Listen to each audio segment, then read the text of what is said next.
ici, on va déterminer la dérivée successive de la fonction f définie par f de x de la 1 sur x. Bien entendu, avec x élément de R étoile, ok, ou bien x élément de R sauf 0. On est d'accord que cette fonction n'est pas définie pour x égale à 0. Maintenant, quand je dis la dérivée successive, donc on doit arriver à la dérivée à l'ordre de n, ok, en x. Donc ici, on a un point d'interrogation. Maintenant, il faut comprendre, il faut différencier aussi f à l'ordre de n en x de la fonction f à exposant n. C'est pas la même chose.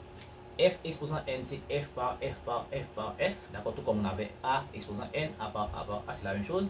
Maintenant, f à l'ordre de n ici, c'est une fonction, c'est la fonction dérivée de la fonction f à l'ordre de n. Donc, c'est dérivée première, dérivée seconde, dérivée troisième, etc.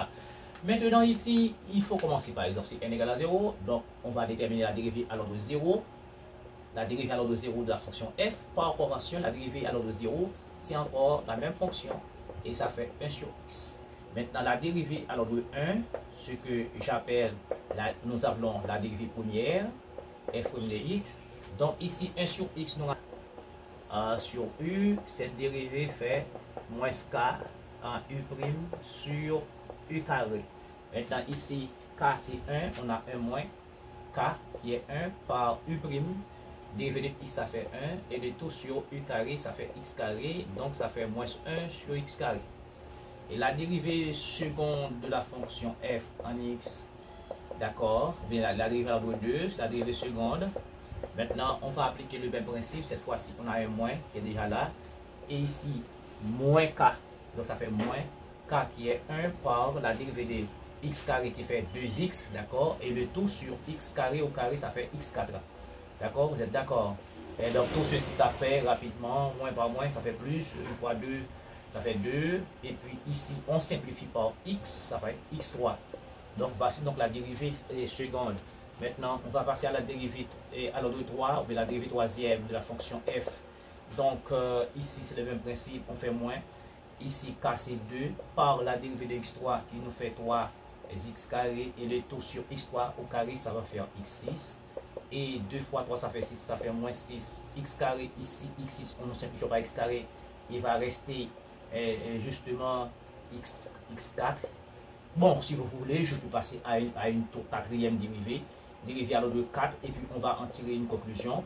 Maintenant c'est la même chose, il y a déjà un moins, ici ça fait moins, et puis ici 6 par moins 4, donc il y a un moins encore, donc ça va faire ici d'arriver de x4 ça fait 4x3 et le tout sur x4 au carré ça fait x8. Donc tout ceci nous donne 6 fois 4, ici ça fait 24, moins pas moins plus, ça fait 24. Et ici x3, x8, nous simplifions, ça fait x5. Pardon, ça fait 24 sur x5. Voilà. Maintenant, avec ça, on va tirer une conclusion parce qu'on ne peut pas passer tout son temps à calculer la dérivée. Donc, les mathématiques se font avec intelligence. D'accord? Maintenant, puisque il faut remonter ici pour comprendre le jeu qui se fait ici. Quel jeu qui se fait ici, qui est en train de se dessiner.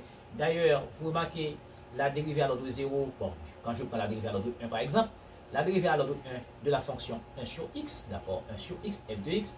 Donc ici, nous avons exposant 1. D'accord? Quand nous prenons la dérivée à l'ordre 1, ici on a un carré, ça veut dire on a 1 plus 1. Vous êtes d'accord? Ensuite, ici on a 1 plus. À la dérivée à l'ordre 1, on a un moins. Donc si on a plus, on a moins, on a une alternance de signe. Donc on a deux choses qui sont en train de se dessiner là. Donc on a le déno qui est en train d'augmenter à chaque bloc de la dérivée. Et ensuite, il y a une alternance de signe, deux choses. Donc on va traiter ces deux informations, d'accord, pour dire ici point, par exemple. Maintenant, à l'ordre n, qu'est-ce qui va se passer? Bon, ça veut dire, je ne peux pas tout faire là, la ligne de 5e, 6e, etc. Non, il faut conclure. Maintenant, je mets des points de suspension pour toutes les autres dérivées que je n'ai pas calculées. Et je vais aboutir à une fonction qui nous permettra de remonter à toutes les dérivées premières et précédentes. C'est ça qu'on va appeler une relation de récurrence. Eh bien, rapidement.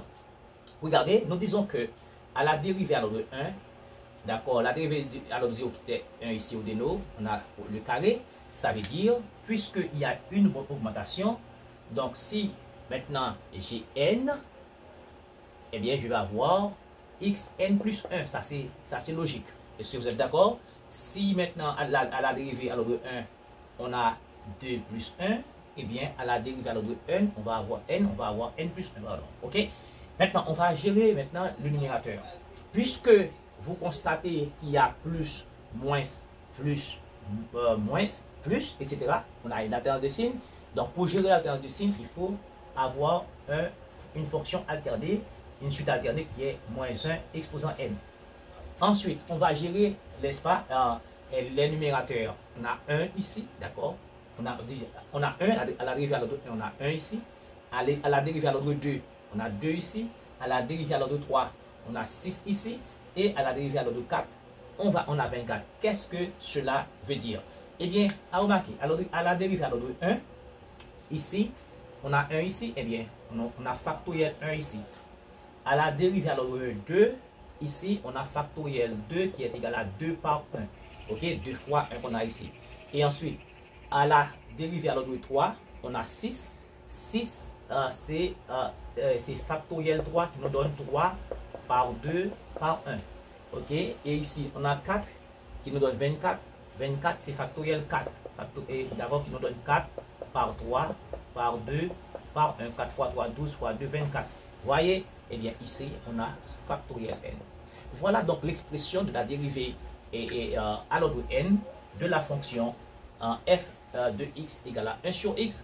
Et si vous voulez, je vous invite à remonter aux premières dérivées. Par exemple, si vous voulez la dérivée à l'ordre 0, n doit être égal à 0. Eh bien, n égale à 0 ici, moins 1 exposant 0, ça fait 1, d'accord? 0, factoriel 0, ça fait 1. Et puis, n c'est 0 ici, x exposant 1, on a la dérivée à l'ordre 0.